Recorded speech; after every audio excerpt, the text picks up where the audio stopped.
Today we're drawing a face that chances are you've seen many times before, and chances are you've seen it on a t-shirt.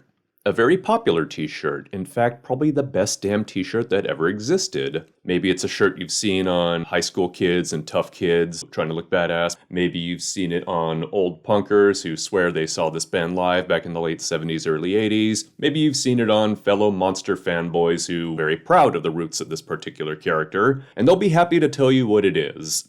You ask most people what is his face, they'll say, oh, it's the Misfits guy. If you ask a hardcore Misfits fan who it is, they'll tell you it's the Fiend, spokesperson, mascot, whatever you want to call it, of the best damn horror punk band ever, the Misfits. And of course, if you ask a true Monster fanboy who is his face, they will tell you correctly it's the Crimson Ghost, who we are drawing here today. Now, who is the Crimson Ghost outside of the Misfits connection? Well, the Crimson Ghost was the star of a film serial. Now, film serials, of course, are a lost art. They were part of extra content that theater owners would use to get more crowds in to see the movies. You'd see it with like a newsreel, a cartoon, a musical, and of course a cliffhanger serial, intentionally designed to keep you coming back week after week to find out what was going to happen.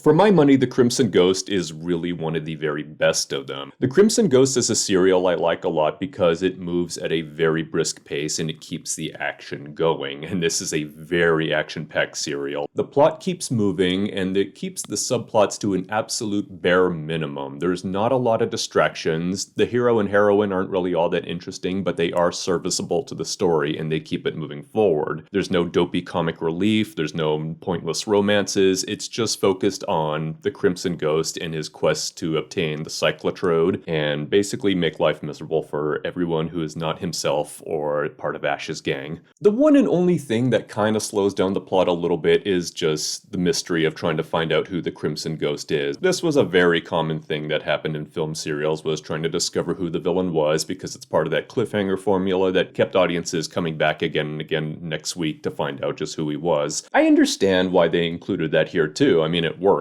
A lot of people probably were curious to find out who he was underneath the mask, but to me, that wasn't nearly as important as just enjoying the Ghost himself, because he was a damn good villain. The Ghost was performed excellently, both by his voice actor, who does a really great job in giving you the idea of a cold, calculating villain who keeps his cool and also knows what's going on at all times. But the actual actor inside the costume did a really great job too, and he's only really able to express himself with his eyes, but those eyes are fantastic, and it really adds a lot, just the fact that he's able to express himself and make himself look so menacing with just something as simple as widening his eyes or squinting down evilly. So the Crimson Ghost as a serial is pretty difficult to find officially. I don't know who owns the rights to this serial. I don't know if the Misfits bought it up, maybe it's some other copyright holder, who knows, because it's very difficult to obtain. However, thanks to the wonder of the internet, it is pretty easy to find here on YouTube, so you're sure to come across it eventually, either as the complete serial or as the edited down for TV movie called Cyclotrode X. I would very highly recommend it. Trust me when I say you're in for an action-packed time. The Crimson Ghost, of course, thanks to his association with the Misfits, has become a horror icon symbol, every bit as recognizable as Dracula or Frankenstein, and chances are every single one of you listening to this video probably owns that shirt, and I'm proud to say I've worn through quite a few of them in my lifetime. Okay, let's end this one on a cliffhanger. Will this artist survive the imminent explosion that's sure to happen in his studio?